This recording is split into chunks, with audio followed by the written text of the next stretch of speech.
जय हिंद।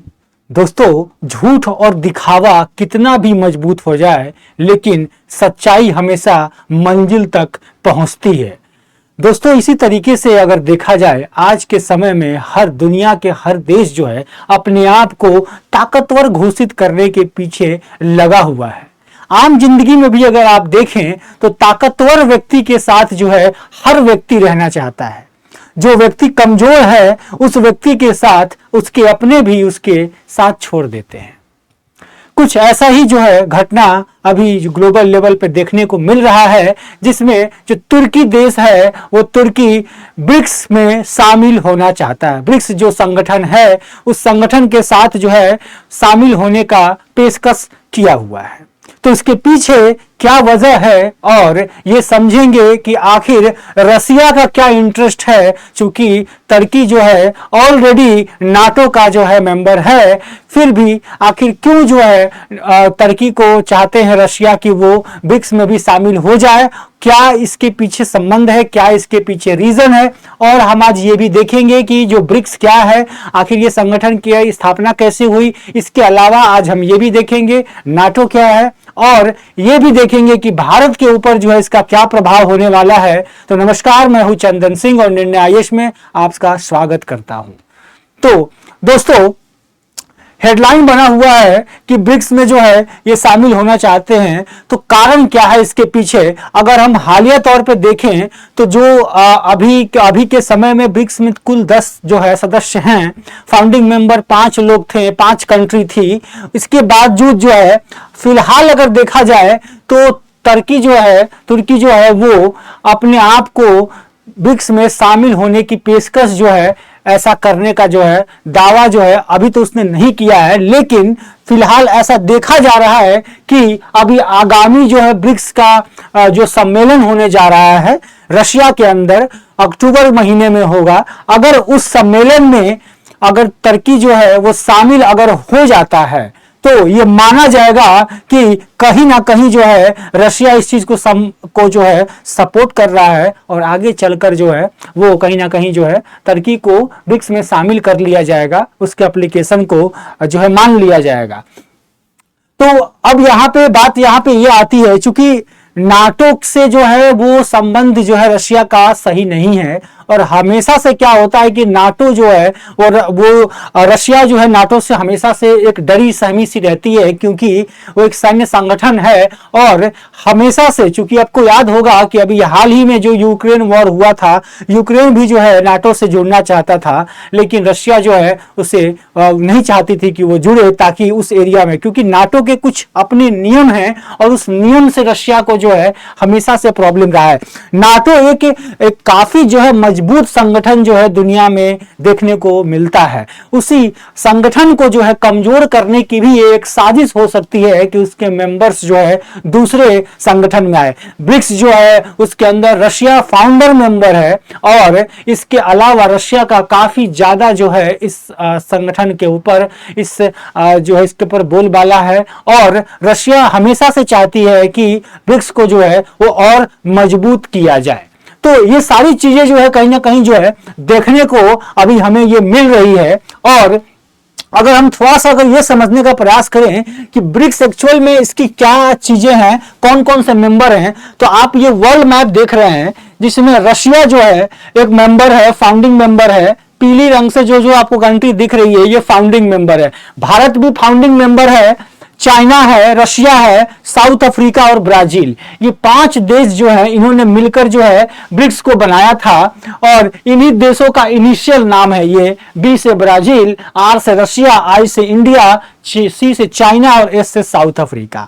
तो ये 5 देश जो है मिलकर बनाए थे। इसके बाद समय के साथ साथ जो है 5 अन्य देश भी ऐड हुए, जिसमें नए सदस्य में ईरान है, यूएई है, सऊदी अरब है, मिस्र है, इथोपिया है, ये और अर्जेंटीना है। ये जो कंट्री हैं ये कंट्री ऐड हुए थे। अब ये कंट्री जब ऐड हुए, आपके ये ब्लू वाले जो देख रहे हैं, इनको बाद में शामिल किया गया ब्रिक्स के अंदर। चूंकि ये सारे विकसित देशों का जो है एक आप कह सकते हैं एक गुट है, जिसके अंदर जो है काफी स्ट्रॉन्ग तरीके से जो है आने वाले जो है भविष्य में काफी ये मजबूत कंट्रियां हो सकती हैं। अब आगे देखिए आप, थोड़ा सा अगर हम ब्रिक्स के बारे में अगर थोड़ा सा देख लें तो ब्रिक्स का शिखर सम्मेलन 2023 का आयोजन जो है वो रशिया में जो है होने वाला है 2024 वाला। और इसके बाद जो संगठन जो है वो 2010 में जो है समूह का गठन हुआ था। 2024 में ब्रिक्स में कितने देश शामिल हुए थे? 6 देश शामिल हुए थे। इसके साथ पहला जो है ब्रिक्स शिखर सम्मेलन 2009 में हुआ था और ब्रिक्स शिखर सम्मेलन 2023 में आयोजित जो है वो 15वां हुआ था और अभी जो होने जा रहा है वो 16वां आयोजित होने जा रहा है। और ब्रिक्स समूह की स्थापना कब हुई थी? 2006 में इसकी स्थापना की गई थी ब्रिक्स समूह की। और ब्रिक्स संगठन का हिस्सा देश जो है इसको ब्रिक्स जो है कहते हैं हम लोग, ठीक है। अब अगर सम्मेलन की बात करें हम तो अब तक देखिए कितने सम्मेलन हुए हैं। 2009 में जो सम्मेलन हुआ था रशिया में हुआ था। Russia, Brazil, China, India, south Africa, देखिए ब्राजील, रशिया, इस तरीके से जो है कई कंट्रियों में जो है वो हुए हैं। इंडिया में भी जो है किए गए हैं। तो हर साल जो है यह 2009 से होते हुए जो है इसकी सम्मेलन जो होते आ रही है और अभी 2024 वाला सम्मेलन कहां पे होने वाला है? रशिया में होने वाला है। तो अब ब्रिक्स जो है जैसा मैंने बताया कि आपको विकसित देशों का जो है वो एक गुट है। अब इसमें अगर आप ये चीज देखेंगे जो ब्राजील है, जो रशिया है, भारत है, चीन है और जो साउथ अफ्रीका है, ये सारे के सारे जो है विकसित देश है, ठीक है। यानी कि यहाँ पे विकास जो है अभी चल रहा है, डेवलपमेंट का कार्य चल रहा है। तो अब इसके साथ देखेंगे रूस और चाइना जो है इसके प्रभाव वाले इस गुट पे पश्चिमी देशों को चुनौती देना चाहते हैं। हमेशा से रहा है, क्योंकि पश्चिमी देश में जैसे नाटो का जो ग्रुप है वो पश्चिमी देशों का ज्यादातर जो है उसमें देश शामिल हैं। तो वो देशों को, उन देशों का जो गुट है उसको हमेशा से जो है वो चाहती है रशिया और चाइना कि उसको चैलेंज किया जाए। और इसके साथ आप देखेंगे एक अनुमान के मुताबिक ये भी देखा जा रहा है कि ग्लोबल अर्थव्यवस्था में जो है एक समय जो ब्रिक्स जो है वो आगे चलकर काफी मजबूत जो है वो संगठन बनेगा। और अजरबैजान जो है, अजरबैजान ने भी जो है ब्रिक्स में शामिल होने की बात जो है रख दी है। इन्होंने भी एप्लीकेशन आधिकारिक तौर पर आवेदन दे दिया है। और हाल ही में नए देश जो है ईरान और इथोपिया, जो मिस्र और संयुक्त अरब अमीरात जो है जुड़ने के बाद इसका नाम, ब्रिक्स का नाम जो है प्लास रख दिया गया है। इसको प्लास भी कहा जाता है, मतलब प्लास भी कहा जाता है, ठीक है। अब आते हैं समझते हैं कि ब्रिक्स में क्यों शामिल होना चाहता है तुर्की, इसकी खास वजह क्या है। देखिए कोई भी देश जो है अपने फायदे को छोड़कर जो है कभी भी जो है किसी और मकसद से आगे नहीं बढ़ता है। तो कहीं ना कहीं जो है तुर्की अपने आप को मजबूत दिखाना चाहती है और इस पे कई सारे ऐसे रीजन है। दोनों ही कंट्री का फायदा है। रशिया समर्थन कर रहा है तो रशिया का भी फायदा है और तुर्की जो है क्यों बनना चाहता है उसका भी अपना फायदा है। तो हर कंट्री का, चाइना का अपना फायदा है, लेकिन इसमें नुकसान भारत का है। ये आप आज देखेंगे, समझेंगे इस चीज को।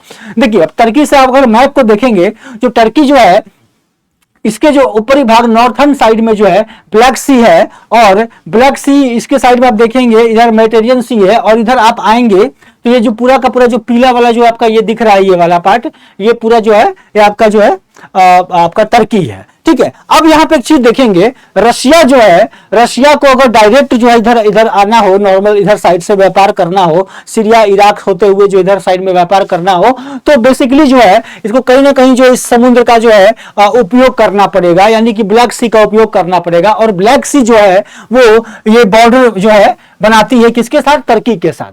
तो बहुत ही ज्यादा ये महत्वपूर्ण हो जाता है। अगर इसकी संबंध जो है तुर्की के साथ अच्छा होगा रशिया का, तो आसानी से जो है रशिया जो है वो यहाँ पे व्यापार कर सकती है। और इसके साथ साथ जिस देश को, यानी कि जो आपका यूक्रेन है जिसको इनेमी मानती है रशिया, तो यूक्रेन का भी जो है इसको रोक सकती है, क्योंकि यूक्रेन भी जो है इसी साइड में पड़ता है। तो यहाँ पे जो है ये सारी चीजों को आप देखेंगे तो ये कहीं ना कहीं जो है फायदा जो है हर कंट्री अपना देखती है। अब इसी चीज में अगर देखेंगे आप तो तुर्की के जो राष्ट्रपति है एर्दोगान, एक और मुस्लिम, चूंकि तुर्की क्या मुस्लिम देश है, तो मुस्लिम देश है, तो मुस्लिम देश का वर्चस्व स्थापित करना चाहते हैं। और हमेशा से आप देखेंगे कि तुर्की जो है भारत के खिलाफ जो है अपने कई बार बयान दिया हुआ है, कई बार जो है यूएन में भी जो है कश्मीर मुद्दे के ऊपर भी जो है तुर्की हमेशा से जो है खिलाफ ही रहे हैं, भारत के जो है समर्थन में नहीं रहे हैं। तो भाई दूसरी ओर देखा जाए अपने आप को जो है वैश्विक संगठन में जो है अपने आप को मजबूत करना चाहती है, इसीलिए तुर्की जो है जुड़ना चाहती है, क्योंकि ब्रिक्स जो है वो आगे चलकर जो है काफी बड़ा संगठन बनेगा। अभी तक जितने कंट्री है आगे चल के और कंट्री जुड़ेंगे और कहीं ना कहीं जो है संगठन जो है वो काफी ज्यादा जो है बड़ा माना जाएगा। और ये भी माना जा रहा है कि टर्की आर्थिक विकास के लिए जो है अधिक अवसर और वित्तीय जो है एक अधिक अवसर और वित्तीय सहायता हासिल करने के लिए भी जो है ब्रिक्स में शामिल होना चाहता है कि और पैसा मिले, बहुत सारी चीजें इसमें फायदे तो सबके होते हैं, है ना।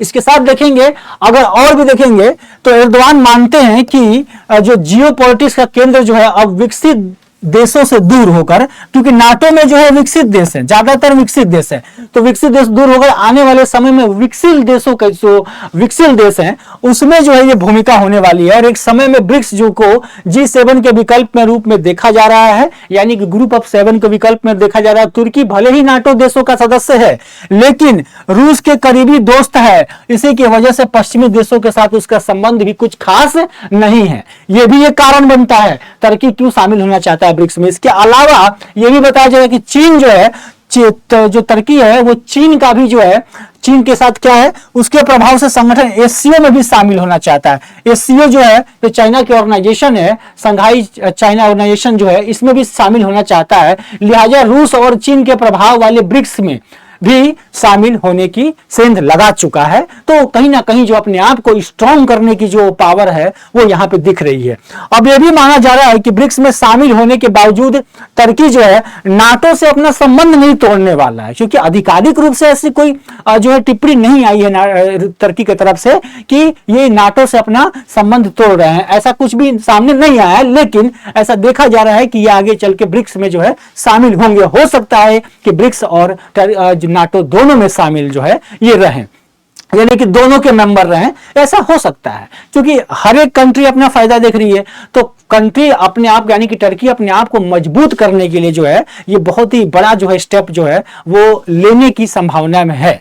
ठीक है, अब अगर देखें आप तो अब नाटो से क्यों डरता है, क्यों डरता है रसिया, क्योंकि इसके पीछे कारण क्या क्या है। क्योंकि जैसा मैंने आपको बताया कि जो नाटो है वो एक सैन्य संगठन भी है। ठीक है, अब अगर आप देखेंगे तो नाटो को अगर समझेंगे तो नाटो का फुल फॉर्म है नॉर्थ अटलांटिक ट्रीटी ऑर्गेनाइजेशन, यानी कि नाटो की स्थापना 1949 में की गई थी। ठीक है, अब नाटो की स्थापना का उद्देश्य था सोवियत संघ के बढ़ते प्रभाव का मुकाबला करना।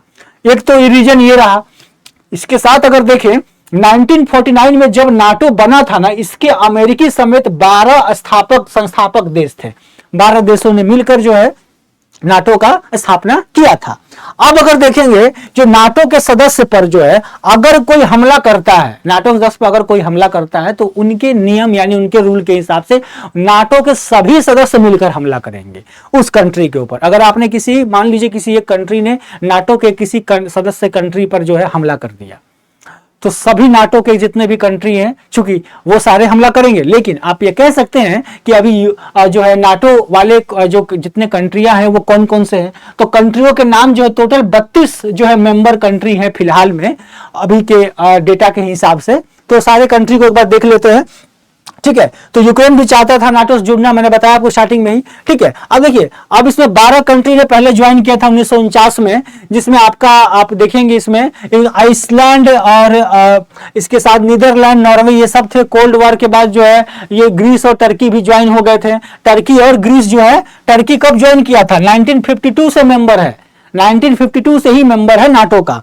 इसके बाद पोस्ट कोल्ड वॉर के बाद जो है कई सारे कंट्री ज्वाइन हुए हैं। अभी सबसे रिसेंट जो है कंट्री जिसने नाटो ज्वाइन किया है वो है स्वीडन। स्वीडन ने जो है 2024 में ही ज्वाइन किया है और फिनलैंड जो है 2021 में ज्वाइन किए थे नाटो। ठीक है, तो ये सारी जो चीजें हैं वो सारे मिलकर जो है बनते हैं। और नाटो ने जो कह सकते हैं नॉन मेंबर को भी रखा हुआ है, 40 नॉन मेंबर भी जो है नाटो के अंदर शामिल हैं। तो जितने भी ये कंट्री आपको दिख रहे हैं टोटल जो 32 कंट्री, अगर इन कंट्रियों के ऊपर कोई हमला करता है, कोई देश हमला करता है तो सारे जो कंट्री के जो फोर्सेज हैं, नाटो के जो फोर्सेज हैं वो जो है उसके ऊपर हमला करेंगे, यानी कि उसके बचाव में आगे जो है बढ़ेंगे। तो ये सारी चीजों की वजह से यानी कि ये जो नाटो जो इतनी सारी जो इतनी स्ट्रॉन्ग ऑर्गेनाइजेशन हो जाती है 32 देश हैं।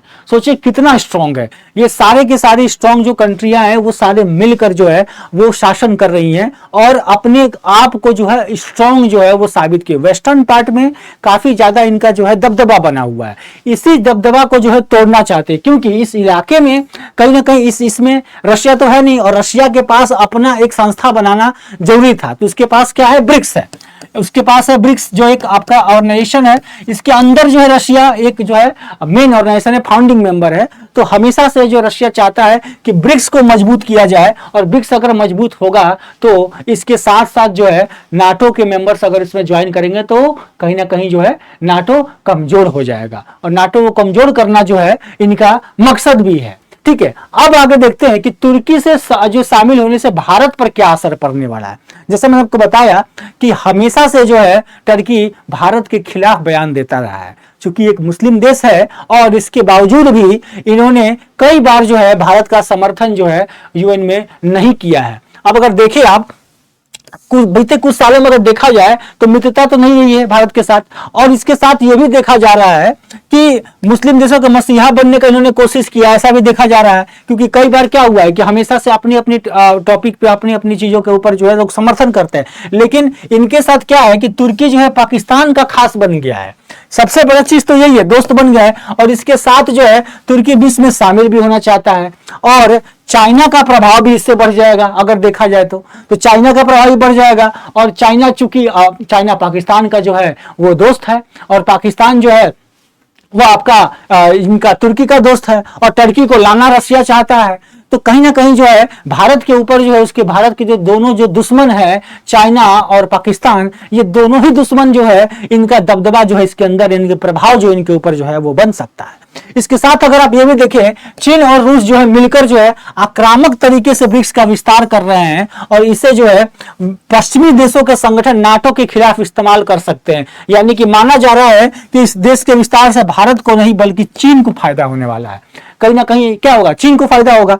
ब्रिक्स का इस्तेमाल करके, ब्रिक्स के जो कंट्रीज उसका इस्तेमाल करके नाटो को कमजोर करेंगे ये लोग और नाटो को कमजोर करके जो है अपने आप को स्ट्रांग करना चाहते हैं। क्योंकि आसपास के जितने भी अपने जो इनकी खास जो कंट्री है, यानी कि जो भारत, जिनके साथ भारत के संबंध अच्छे नहीं है, वैसे कंट्रियों को अपने साथ जो है जोड़ने की सोच रहे हैं ताकि इनको जोड़ा जाए, ताकि इनकी जो है पावर बढ़े ब्रिक्स के अंदर। तो ये भी एक जो है संभावना है, लेकिन नियम है ब्रिक्स के अंदर जो है सभी सिग्नेटरी जो 5 कंट्री हैं उनको जो है अपना जो है राइट देना होता है, अपनी बातें बतानी होती है। ये भी एक नियम के अंदर आता है। अब देखा जाए, हमेशा से तुर्की का कहना यह है कि ब्रिक्स देशों में शामिल होकर तुर्की अपने दोस्त पाकिस्तान, चीन और रूस के साथ जो है गठजोड़ बना सकता है और ऐसे में ब्रिक्स का फाउंडर मेंबर होने के बाद भी भारत की स्थिति अलग थलग रहेगी और वह आतंकवाद के इलाके पर जो है आतंकवाद को बढ़ावा देंगे। इस तरह की चीजें ऐसे कंट्रियों को शामिल करेंगे और ब्रिक्स में तुर्की या किसी ऐसे देश को शामिल करने का ठीक नहीं होगा, क्योंकि ये भी भारत का कहना है कि ऐसे देश को शामिल नहीं करना चाहिए जो है इस तरीके से जो है भारत के खिलाफ जो है ऐसा बोल रही है। हर देश का अपना अपना जो है वो फायदा है। अब इसमें अगर देखिए आप, चीन ने पहले भी कोशिश किया था कि पाकिस्तान को ऐड कर दे, पाकिस्तान को भी जो शामिल करना चाहता था। अब चीन ने क्या किया था, चीन ने पाकिस्तान को एससीओ में शामिल करा लिया लेकिन ब्रिक्स में नहीं करा पाया। ब्रिक्स में कराने का पीछे क्या कारण है, क्योंकि भारत उसमें सहमति नहीं दे रहा था। 5 कंट्री को सहमति देना है, 5 फाउंडिंग मेंबर्स हैं। तो चीन ने अपने दबदबे से पाकिस्तान के संघाई सहयोग संगठन जो है एससीओ है उसमें शामिल कर लिया पाकिस्तान को, मगर ब्रिक्स में शामिल नहीं कर पाया क्योंकि रूस ने एससीओ में मेंबरशिप के लिए भारत की राह आसान कर दी थी। उस वक्त भारत को कजाकिस्तान, उज्बेकिस्तान में समर्थन दिया था और वही चीन का प्रभाव जो है ब्रिक्स पर भी है, मगर वह उसे इस संगठन में शामिल जो है नहीं करा पा रहा है। दरअसल बात यह है कि इसके लिए सभी फाउंडर मेंबर की सहमति की जरूरत है और भारत भी इसका फाउंडर मेंबर है। भारत कभी भी नहीं चाहेगा कि पाकिस्तान जो है वो ब्रिक्स का मेंबर बने, लेकिन चाइना हमेशा से जो है प्रयास करने का प्रयास कर रहे हैं कि पाकिस्तान को भी जो है इसके अंदर जो है वो ऐड किया जाए। तो होप सो कि आपको ये सारी जो है मामले समझ में आए होंगे कि अभी जो है करेंटली क्या चल रहा है, और आने वाले समय में हो सकता है टर्की को ऐड किया जाए, क्योंकि ये एक सभी कंट्रियों का एक सम्मिलित ऑर्गेनाइजेशन है ब्रिक्स। तो भारत का भी जो है इसके ऊपर जो है आने वाले समय में हो सकता है कि उनका सुधार हो, उनके संबंधों में सुधार हो। तो ये आगे देखने वाली बात होगी। तो आशा करता हूं कि ये वीडियो आपको पसंद आया होगा, और वीडियो पसंद आया होगा तो लाइक कीजिएगा, सब्सक्राइब कीजिएगा, शेयर कीजिएगा। तब तक के लिए जय हिंद, जय भारत।